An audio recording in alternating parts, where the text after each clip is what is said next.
tu es puissant. Le vainqueur de l'Adam. Tu déplaces les montagnes. Jésus, tu es puissant. Jésus, tu es puissant. Le vainqueur de l'Adam. Tu déplaces les...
Éternel Dieu Tout-Puissant, ce matin, nous voulons que tu nous parles particulièrement. Je prie pour que tu puisses te glorifier. Au nom de Jésus, nous t'avons ainsi prié. Amen. Nous allons lire le premier passage. Après, je vais vous inviter à prendre place. Nous sommes dans Romains chapitre 6, le verset 12. Romains chapitre 6, le verset 12. Que le péché ne règne donc point dans votre corps mortel et n'obéissez pas à ses convoitises. Amen. Est-ce qu'on peut applaudir très fort pour la parole du Seigneur? Merci, je vous invite à vous asseoir. Que Dieu vous bénisse. Le thème que je développe, ça c'est la troisième intervention. Je crois que ça va être la dernière. Est intitulé La discipline personnelle. Vous ne pouvez pas vous épanouir si vous ne savez pas vous imposer une discipline personnelle. Quand nous parlons de la discipline personnelle, il s'agit d'une vie de consécration, il s'agit d'une vie réglementée. Donc, nous avons vu qu'on a besoin de la discipline personnelle dans tous les domaines. Sinon, nous n'allons jamais progresser. Alors, le premier jour, nous avions parlé de la discipline par rapport aux oreilles. Nous ne devons pas laisser nos oreilles écouter n'importe quoi. Nous devons refuser tout le bruit des couloirs. Nous devons refuser tout ce que nous pouvons entendre qui nous dénigre, tout ce qui nous rabaisse, tout ce qui, des propos qui nous diminuent, qui nous écrasent, qui nous dénigrent. Nous devons tout refuser. Nous devons filtrer tout ce qui entre dans nos oreilles. Il y a des gens qui ont changé leur comportement envers telle ou telle personne parce qu'ils ont écouté, et ce sont des choses qui n'ont ni fondement, ni tête, ni quai. Ce sont des choses qui ne sont pas fondées. Et quand nous ne faisons pas attention, nous allons tomber dans les panneaux. Nous allons tomber dans ces panneaux et ça va compromettre notre relation avec d'autres personnes. Donc, cette année, il faut prendre la décision de ne pas écouter tout ce que vous pouvez écouter, ce n'est pas votre affaire. Parce que les gens peuvent dire une chose, après ils disent son contraire. Ensuite, je m'étais longuement étalé en parlant de la bouche. Donc, tout ce qui sort de notre bouche, nous devons faire attention. Parce que Dieu nous a donné les capacités de créer, les capacités de libérer les paroles. Donc nous ne devons prononcer que des paroles positives. Nous ne devons pas maudire, nous ne devons pas mentir, des paroles grossières. Nous devons éviter toutes ces choses. Alors ce matin, nous allons continuer avec notre sujet. Je vais aborder 3 choses encore ce matin et nous allons clôturer ce sujet concernant la discipline personnelle. Alors aujourd'hui, la première chose que j'aimerais aborder, c'est ce que nous venons de lire dans Romains chapitre 6, le verset 12. Si on peut remettre, que le péché ne règne donc point dans votre corps mortel et n'obéissez pas à ses convoitises. Donc la première chose ce matin, c'est le corps, la discipline des corps. Si vous ne savez pas discipliner votre corps, vous ne pouvez pas plaire à Dieu. Nous sommes appelés à imposer une certaine discipline. Paul dit, je traite durement mon corps. Je traite durement mon corps, de peur qu'après avoir prêché aux autres, que je sois moi-même rejeté. La discipline du corps ne concerne pas seulement les hommes de Dieu, ça concerne tout le monde.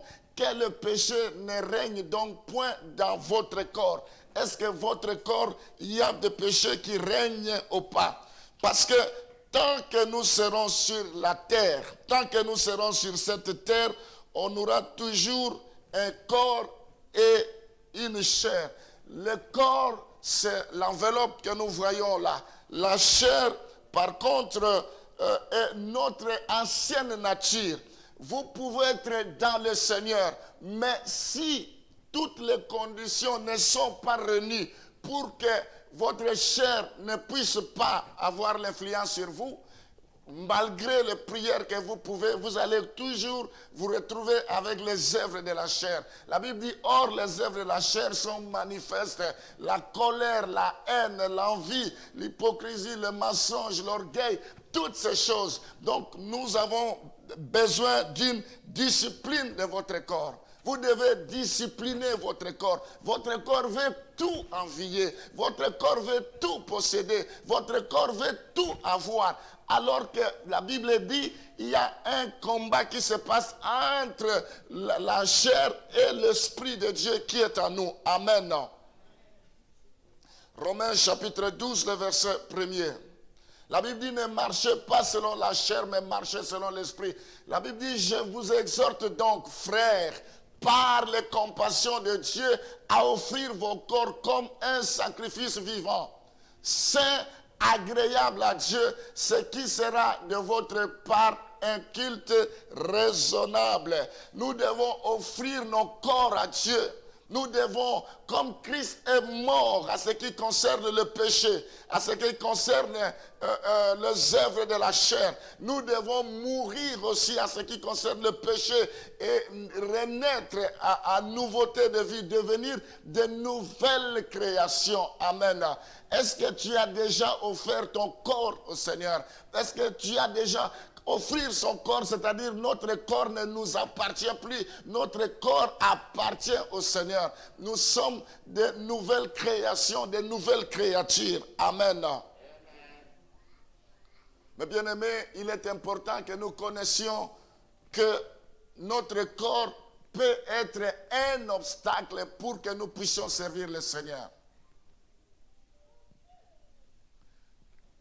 1 Corinthiens chapitre 6, le verset 18. 1 Corinthiens 6, le verset 18. Fuyez l'impudicité. Quelques autres péchés qu'un homme commette, ce péché est hors du corps.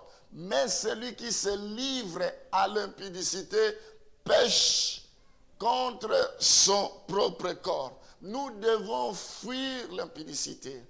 Que vous soyez serviteur, que vous soyez pasteur, que vous soyez qui que ce soit, nous tous, nous sommes soumis à la même discipline. De la même manière, vous pouvez être tentés, de la même manière, nous pouvons aussi être tentés. De la même manière, les hommes de Dieu peuvent tomber, de la même manière, les enfants de Dieu peuvent tomber. C'est à nous de nous discipliner. Vous ne pouvez pas dire parce que je prie Rabba Santa Rabba Shamana, le diable ne peut pas me tenter. Parce que j'ai une grande foi que le diable ne peut pas me cribler. C'est faux. Joseph, chez Potiphar, la femme de Potiphar a commencé à aimer Joseph. Et Joseph a compris que cette femme commençait à lui faire des avances. Il y a des gens qui aiment comme ça. Quand on lui fait des avances, oui, ils vont faire les yeux doux, ils vont se laisser passer, ils vont se laisser faire. Vous êtes en train de vous détruire. La Bible dit, notre corps est le temple du Saint-Esprit. Celui qui le détruira, Dieu le détruira. Alors Joseph, quand il a vu cela, la Bible dit, il a pris fuite. Et cette femme est allé vers elle, Joseph a couru, et cette femme a tiré son habit, et il est resté avec son habit, mais Joseph, il a couru. Devant l'impudicité, il n'y a pas 1000 solutions. La seule solution, c'est de fuir. J'aimerais souligner quelque chose ici. Vous savez, l'infidélité, ce n'est pas seulement tromper quelqu'un sur le plan sexuel ou son partenaire. Quand Jésus dit, la Bible dit, Dieu dit, ce peuple est infidèle contre moi. Ils sont infidèles parce qu'ils ne respectent pas la parole de Dieu. Ils sont infidèles parce qu'ils n'obéissent pas à la parole de Dieu. Ils sont infidèles parce qu'ils ne se conforment pas à la parole de Dieu. Amen. L'infidélité n'est pas seulement un rapport avec les rapports sexuels, non. Donc, je ferme ma parenthèse. Ici, nous voyons dans ce passage que toutes les opportunités ne viennent pas de Dieu. C'était une opportunité pour que Joseph puisse sortir avec cette femme, mais ça ne venait pas de Dieu. Joseph, il a compris, il dit, je ne peux pas me suer. La Bible dit, sortez du milieu d'eux. Nous sommes mis à part. Ecclésia veut dire mis à part. Nous avons été tirés hors de. Donc, nous ne devons pas marcher comme n'importe qui. Nous ne devons pas marcher comme tout le monde marche. Nous sommes le sel de la terre. Nous sommes la lumière du monde. Nous devons être des modèles. Amen. Alors ici, nous devons faire attention avec le plaisir de la chair. Quelqu'un qui ne vous a pas encore marié, vous allez habiter sous un même toit avec lui. Pour quelle raison? Vous pensez que vous allez résister? La chair est faible. Ne vous trompez pas. Si vous vous mettez dans des conditions où vous êtes seulement à deux, mais c'est pour vous regarder les beaux yeux ou c'est pour faire quoi? L'esprit, les pensées vont venir, vous allez finir par trébucher. Vous ne pouvez pas jouer le jeu du diable. Nous devons savoir que notre corps est précieux pour le Seigneur. Nous devons pas nous souiller par la fornication. On peut ne pas être marié, mais on vit dans la fornication, on vit dans la masturbation, on se plaît seul. Un enfant de Dieu, vous ne pouvez pas vous mettre sous un toit sans que votre situation soit régularisée. Jésus a dit à la femme samaritaine, il dit, va m'appeler ton mari. Quand cette femme a entendu cela, elle s'est rendue compte que malgré tous les hommes que je vivais avec eux, même celui que je suis avec lui aujourd'hui, je ne me suis jamais marié avec lui. Il a dit, je n'ai pas de mari. Jésus lui a dit, tu as dit vrai. Ce n'est pas parce que vous êtes sous un toit avec un homme, avec une femme, que Dieu va agréer ce mariage-là. Ce n'est pas parce que vous habitez ce que les gens agréent, ce n'est pas forcément ce que Dieu agrée. Dieu a des principes. Il faut que nous puissions passer par les principes. Honorer, la Bible dit, le lit conjugal doit être honoré de tous et exempté de toute souillure. Amen. Tu dois connaître tes faiblesses. Tout le monde a des faiblesses. Même moi qui vous parle, j'ai des faiblesses. Mais je ne peux pas donner à l'occasion à mes faiblesses de pouvoir se manifester. Tu dois savoir prendre tes précautions. Souvent, nous disons que c'est plus fort que nous, mais c'est parce que nous ne sommes pas disciplinés. Nous ne sommes pas disciplinés.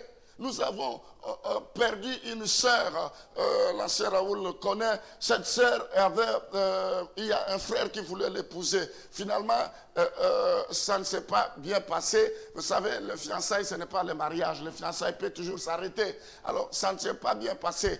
Alors, malgré qu'ils étaient séparés, mais ces autres sœurs continuaient à jouer le mauvais jeu. C'est-à-dire, à tout moment que ces frères-là avait encore besoin de lui, il y allait. Et cette fois, il est parti, ce frère-là l'a mené à l'hôtel. Ça s'est passé en Afrique. Ce frère l'a mené à l'hôtel pour aller le tuer parce qu'il n'a pas supporté que cette sœur puisse épouser un autre frère. Vous avez eu des relations avec quelqu'un, vous vous êtes séparés, mais qu'est-ce qui vous pousse toujours à lui envoyer des SMS? Qu'est-ce qui vous pousse toujours à l'appeler, à rester en contact avec lui? Il faut une discipline personnelle.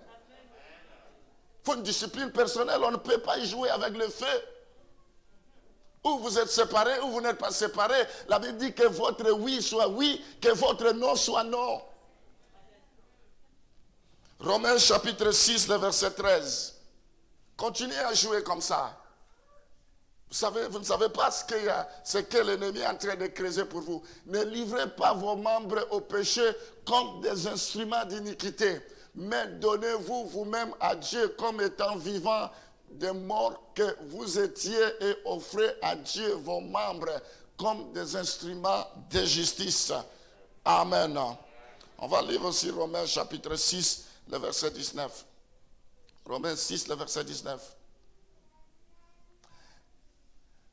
Je parle à la manière des hommes à cause de la faiblesse de votre chair.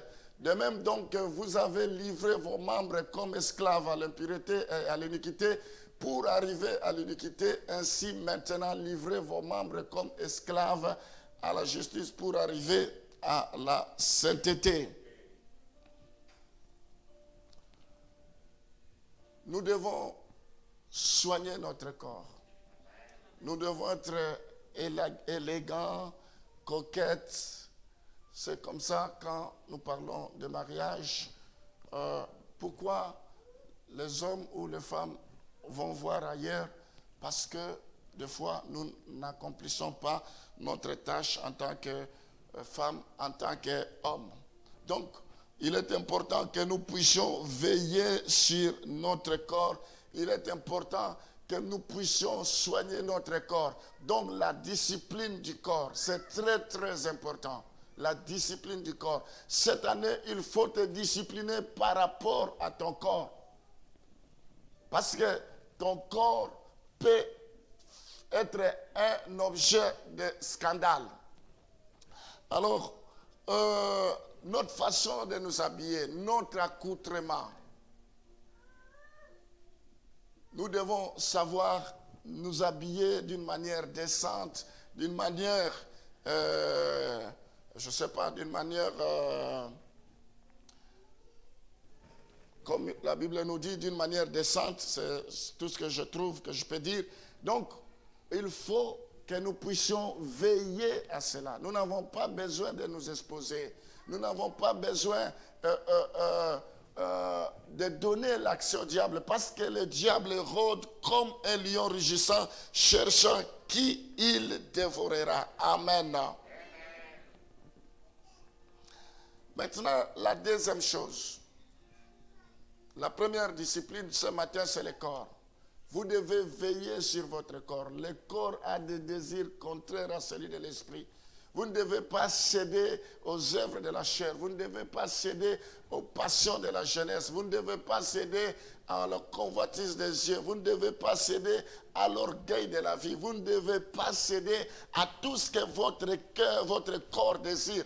Parce que vous pouvez vous éloigner de Dieu à cause de votre corps. Votre corps est le temple du Saint-Esprit. L'Esprit de Dieu vient habiter en nous. Dieu habite. L'adresse de Dieu, c'est pas le ciel. L'adresse de Dieu, c'est notre corps. Dans notre corps, nous devons honorer Dieu. Notre corps doit être un sanctuaire. La Bible dit, offrez vos corps à Dieu comme un sacrifice saint, vivant, agréable. C'est ce qui sera pour nous un culte raisonnable. Offrez vos corps à Dieu. Nous ne devons pas mener une vie de légèreté. Nous ne sommes pas à la merci de tout le monde. Tout le monde veut jouer avec nous, tout le monde veut nous appeler, tout le monde. Non, il faut te discipliner. Il faut quand même te donner une dignité. Il faut te valoriser. Si tu ne te valorises pas, personne ne te valorisera. Il faut valoriser ton corps. Il faut quand même donner quand même du poids par rapport à ton corps. Tu n'es pas n'importe qui, tu es précieux devant le Seigneur. Amen. Alors, deuxième chose ce matin, Genèse chapitre 12, le verset 1 à 6.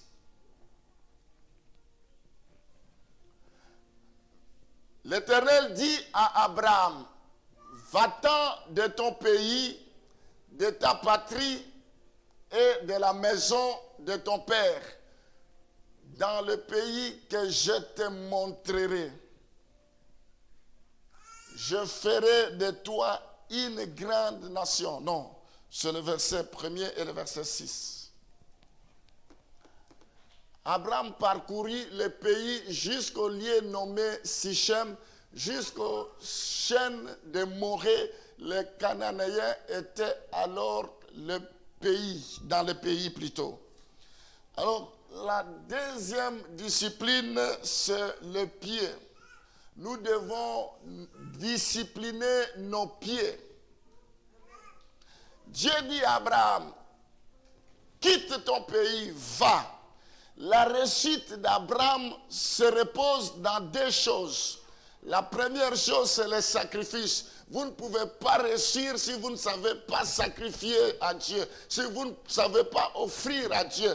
Abraham, il a donné son Isaac. Aujourd'hui, si nous disons qu'Abraham, il est le père de la foi, il a payé le prix.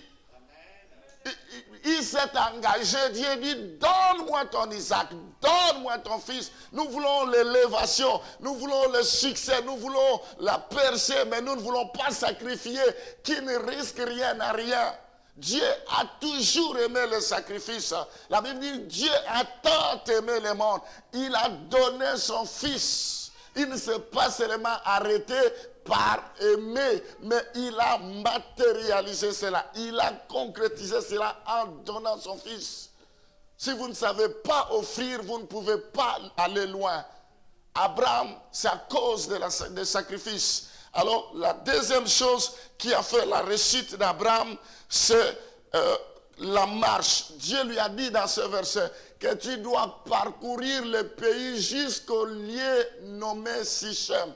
Abraham, il a pris possession. Nous devons nous discipliner par rapport à nos pieds. Nos pieds ne peuvent pas aller n'importe où. Vous priez, vous passez tout votre temps dans des boîtes de nuit, vous passez tout votre temps, je ne comprends pas. Il y a des endroits où vous ne pouvez pas aller, où vous ne pouvez pas arriver. Vous devez discipliner vos pieds. Ils devraient parcourir le pays jusqu'au lieu nommé Sichem. Alors, nous voyons ici, la Bible dit, partout foulera le plan de vos pieds, je vous donne ce lieu. Le pied, nous devons discipliner nos pieds. Vous ne devez pas aller là où on vous critique. Vous ne devez pas aller là où vous allez vous retrouver, commencer à critiquer, commencer à dénigrer les gens. Il faut vous discipliner. Amen.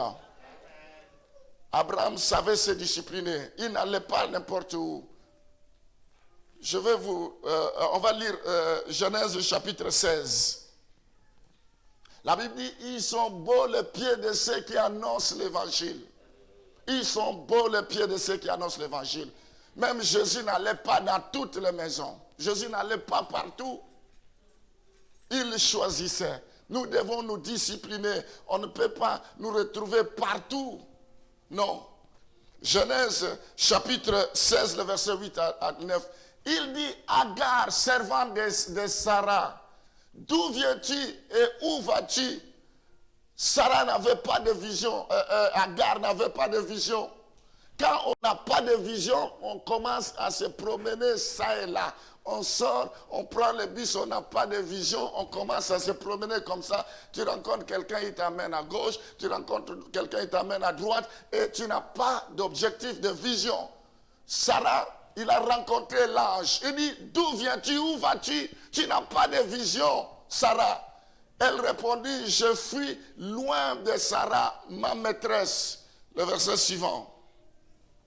L'ange de l'Éternel lui dit, retourne vers ta maîtresse et humilie-toi sous sa main.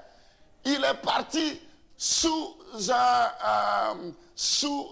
la colère. Il est parti parce qu'ils se sont pris la tête, entre guillemets. On ne peut pas prendre des décisions quand on est fâché, quand on est énervé. Et on ne peut pas quitter parce que on n'est pas d'accord. Il faut chercher l'orientation de Dieu. Le pied, c'est très très important. Il y a des gens qui sont partis, qui prennent des résolutions, mais ils n'ont pas consulté Dieu, mais tout simplement parce qu'ils ont été mécontents, parce qu'ils se sont pris la tête et ils prennent des décisions. C'est ce qui est arrivé à Sarah, plutôt à Agar. L'ange lui dit, non, non, non, tu n'es pas au bon endroit, tu ne devrais pas te trouver ici. Retourne, va t'humilier. Retourne auprès de ta maîtresse, humilie-toi, le problème sera résolu. Le pied. Amen. Il y a des gens qui changent de ville. À partir d'aujourd'hui, je change de ville, je m'en vais. Je change de pays, je change. La Bible dit, Dieu ordonnera à la bénédiction de te suivre. Si c'est ici à l'île que Dieu t'a placé, tu peux aller aux États-Unis, tu peux aller partout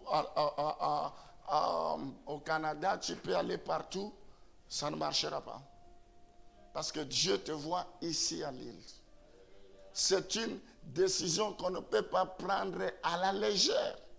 Il faut que tu te laisses conduire par le Seigneur.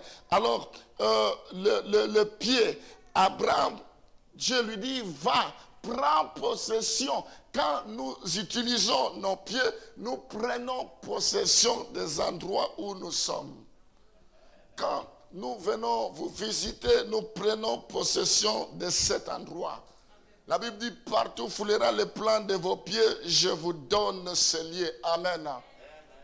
Vous savez, Lucifer, quand Dieu parlait à Job, il y a Satan qui a débarqué. On lui a demandé, tu viens d'où? Il dit, je viens de partout. C'est-à-dire, c'est quelqu'un qui n'a pas de programme. Il vient de partout. un vagabond, il vient de partout. Il faut avoir un programme, une vision. Je sors, aujourd'hui je sors, j'arrive là, et je rentre. Il faut éviter les improvisations. Ne faites pas des choses pour plaire à quelqu'un. En cherchant à plaire à quelqu'un, vous allez tomber dans le piège de l'ennemi. Nous devons discipliner nos pieds. Cette sœur que je vous ai parlé tout à l'heure là, j'avais rendez-vous avec elle à l'église, en Afrique, au bureau. Mais elle n'est pas venue. Elle m'a dit, oui, pasteur, je vais venir. Mais elle a répondre au rendez-vous de son copain où ils étaient en conflit, où ils étaient en situation d'échec. Et s'il était venu à mon rendez-vous, le Saint-Esprit aurait pu l'empêcher de ne pas aller mourir sous ces conditions-là. C'est parce qu'il n'a pas écouté le Saint-Esprit. C'est parce qu'il veut faire qu'à sa tête. C'est parce qu'il pense que c'est lui qui décidera. Il y a des gens qui se retrouvent dans un endroit où ils ne devraient pas se retrouver et ça se termine très mal. Tu dois prier. David disait, Seigneur, conduis mes pas. Conduis mes pas. Il ne faut pas aller par sentiment parce que, bon, si je ne veux pas, on va dire que, bon, j'exagère. Non. Les temps sont durs, il faut discipliner tes pas. Il y a des endroits où il ne faut jamais arriver. Il y a des endroits où il ne faut jamais. Même si tu as les opportunités, n'y va pas. Toutes les opportunités ne viennent pas de Dieu. Que le Saint-Esprit te conduise. Amen. La discipline au niveau des pieds. La dernière chose, 1 Timothée chapitre 5, le verset 22. 1 Timothée chapitre 5, le verset 22. N'impose les mains à personne avec précipitation et ne participe pas au péché d'autrui. Toi-même, conserve-toi pur. La troisième discipline, c'est par rapport aux mains. Nous devons faire attention avec nos mains. Vous savez, surtout dans le domaine de la délivrance. Il y a un pasteur qui racontait, il devrait aller faire la délivrance de quelqu'un et il avait amené une équipe avec lui et il y avait quelqu'un dans l'équipe, au lieu d'attendre que le pasteur puisse donner des directives, comment les choses devraient se passer, et lui, il s'est dit, j'ai l'onction, j'ai la grâce. Et il a commencé à imposer la personne les mains. Tout s'est bien passé, mais quand ils sont rentrés, la nuit, cet homme-là a vu 24 chats dans sa maison la nuit. Il y a des chats qui entraient, qui sortaient, les portes s'ouvraient, ça sortait parce qu'il a touché là où il ne fallait pas toucher. Les choses spirituelles. Il n'était pas préparé. Les mains.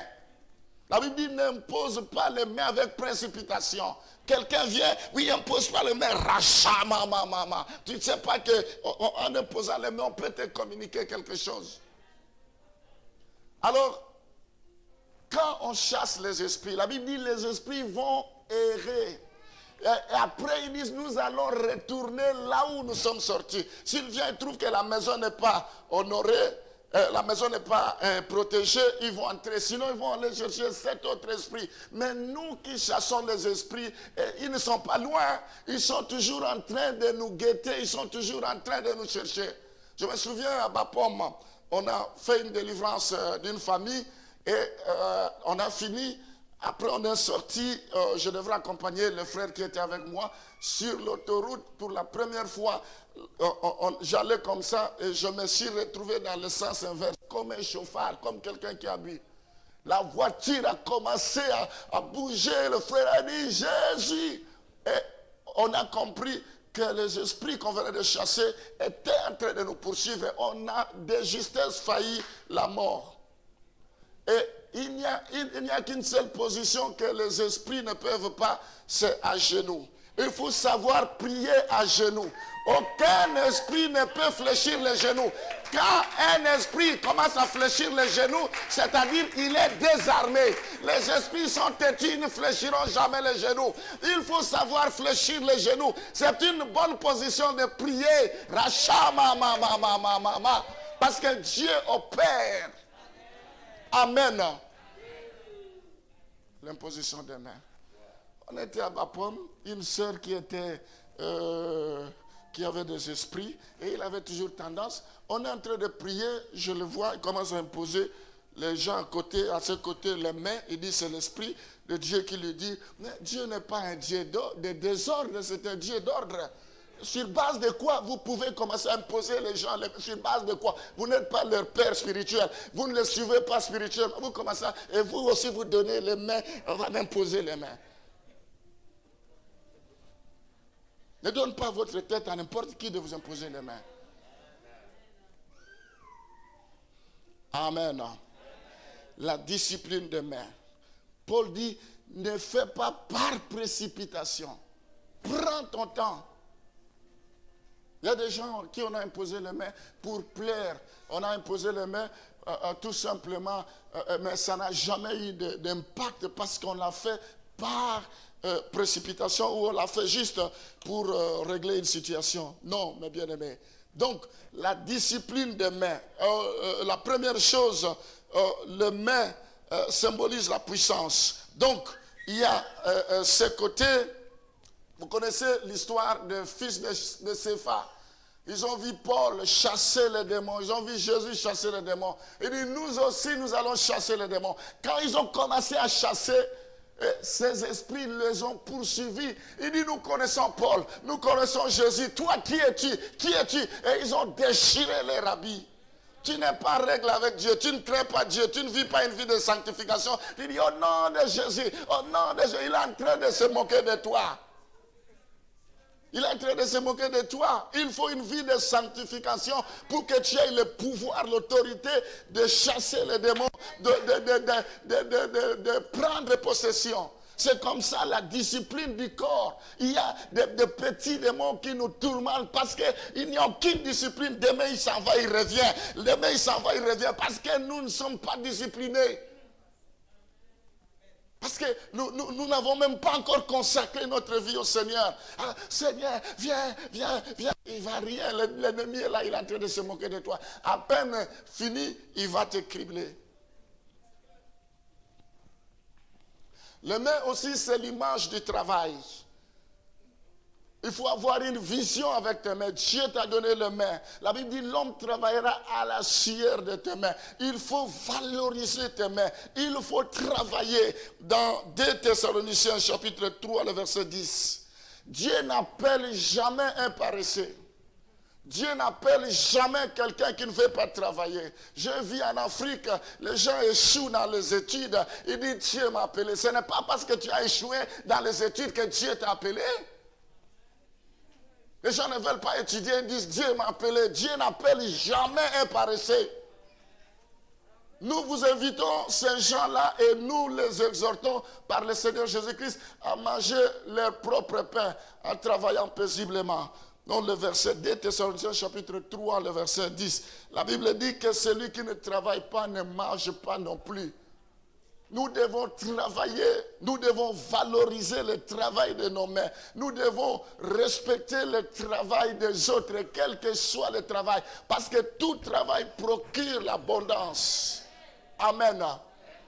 Il ne faut pas prendre à la légère ton travail. Il faut t'investir. Il faut imposer une discipline. Il ne faut pas que quelqu'un se moque de ton travail. Parce que Dieu bénit le travail. La Bible dit tout travail procure l'abondance. Dieu veut que nous puissions être des entrepreneurs. Dieu veut que nous puissions bosser. Dieu veut que nous puissions travailler. Maintenant, vous pouvez me dire, mais alors, le pasteur qui ne travaille pas, ça, comment vous pouvez expliquer? Qui vous a dit que le pasteur ne travaille pas? Le fait de prêcher, c'est déjà un travail. C'est leur travail. Celui qui travaille à l'hôtel mange à l'hôtel. Amen. Il y en a qui sont appelés à travailler à ne pas faire autre chose que le travail de Dieu. Donc, nous devons travailler. Vous savez, l'histoire d'Élie et Élisée.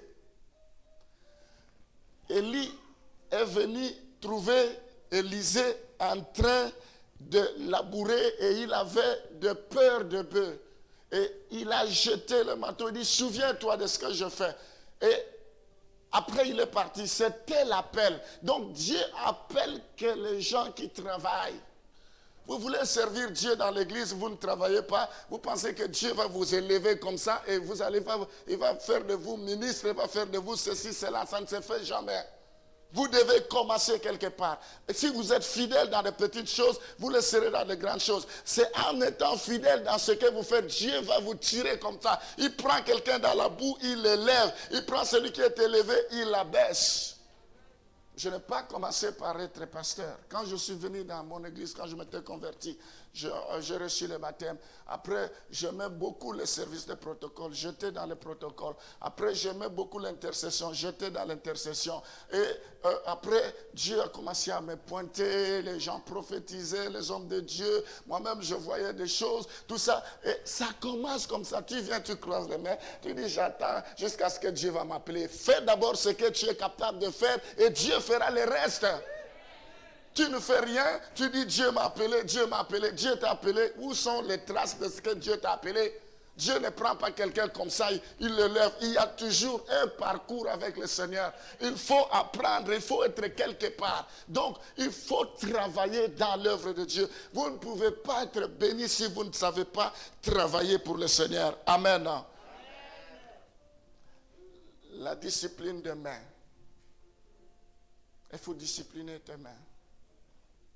Dieu veut que nous puissions travailler. Dieu veut que nous puissions mettre au service des autres la grâce, les dons que nous avons reçus. Alors, mes bien-aimés, c'est en ayant une discipline personnelle que nous pouvons nous épanouir. C'est en ayant une discipline personnelle que nous pouvons évoluer. C'est en ayant une discipline personnelle que nous pouvons réaliser de grandes choses. Une discipline personnelle. L'année vient de commencer. Décide-toi, je n'arriverai plus jamais en retard à l'église. Ça commence comme ça dans de petites choses. Parce que nous tous, nous travaillons. Personne ne va au travail en retard. Personne, son employeur le laisse arriver tous les jours en retard. Mais comme Dieu ne nous dit rien, pour Dieu, nous permettons de venir en retard. La discipline, moi je me suis engagé dans telle ou telle commission, je serai là à mon poste, je serai là, advienne que pourra, Dieu m'a placé là, je serai là. Il faut prendre possession de ce lieu-là. Mais si nous ne le faisons pas, nous le faisons avec négligence, si nous le faisons avec murmure, si nous le faisons pas comme il se doit, nous ne verrons jamais la gloire de Dieu. Amen. Amen. J'aimerais terminer là ce matin, parce qu'immédiatement après, je vais vous laisser parce que je suis appelé à d'autres impératifs. Mais nous voulons prier nous avons parlé de la discipline personnelle. Nous allons prier pour que désormais, nous ne puissions plus prêter oreille à tout et à tout. C'est-à-dire, si j'entends, non, c'est comme je disais, il y a des gens qui se comportent comme des agents de sécurité, des agents ils veulent tout comprendre, ils veulent tout savoir, ils veulent tout. Faites attention avec des gens qui disent, je connais tout. Je connais tout là-bas, le problème c'est ça, c'est ça. Faites attention. Amen. Paul, les mêmes personnes qui ont dit Paul, il a un esprit de démon. Paul, il a les mêmes personnes. Quand le serpent n'a pas mordu Paul, quand Paul a secoué la main, le serpent est tombé. Les mêmes personnes, ils ont dit, ah, en tout cas, il a Dieu avec lui. Ce que les gens disent pour toi aujourd'hui, ce n'est pas ce qu'ils diront demain pour toi. Et il ne faut pas que les propos des gens puissent t'affecter. Il faut que cela soit sans effet. Vous savez, le canard, quand il va, même si vous mettez de l'eau, ça tombe, et puis de l'eau, ça ne lui prend pas. Donc, il ne faut pas prêter oreille à tout. Sinon, vous allez être esclave. La Bible dit, c'est de l'abondance du cœur que la bouche parle. votre cœur, tout ce que vous dites, oh, moi je ne vais pas réussir, je pense que je suis nul à rien, je pense que à force de dire ça, ça va influencer, ça va impacter. Je vous ai dit que Aaron, quand les espions sont venus, ils ont commencé à parler, il a dit arrêtez-vous. Il y a des gens, il faut les faire arrêter. Parce que si vous les écoutez, ils vont vous embobiner, vous allez devenir comme eux. Il a dit arrêtez-vous. Nous allons nous emparer de ces pays. Nous prendrons possession de ces pays. Il y a des gens qu'il faut arrêter dans votre vie. Amen. Il y a des gens, il faut accepter de se séparer avec eux. Il y a des amitiés que Dieu n'aime pas. Parce que ça ne vous amènera nulle part. Il ne faut pas ramener les gens que Dieu veut éloigner de toi. Parce qu'il y a des gens que Dieu éloigne pour que tu puisses atteindre ta destinée. Mais toi, par gentillesse, tu dis non, tu veux faire ta propre volonté. Tu risques de passer à côté de ta destinée. Il y a des gens que Dieu lui-même éloigne. Accepte que Dieu lui-même puisse éloigner certaines personnes et il faut les bénir. Amen. Et moi-même, je suis témoin, je peux vous donner des exemples. Donc ce matin, Dieu vous aime. Ce matin, nous devons ensemble mener une discipline de fer et nous allons réussir. Dieu fera de grandes choses. Amen.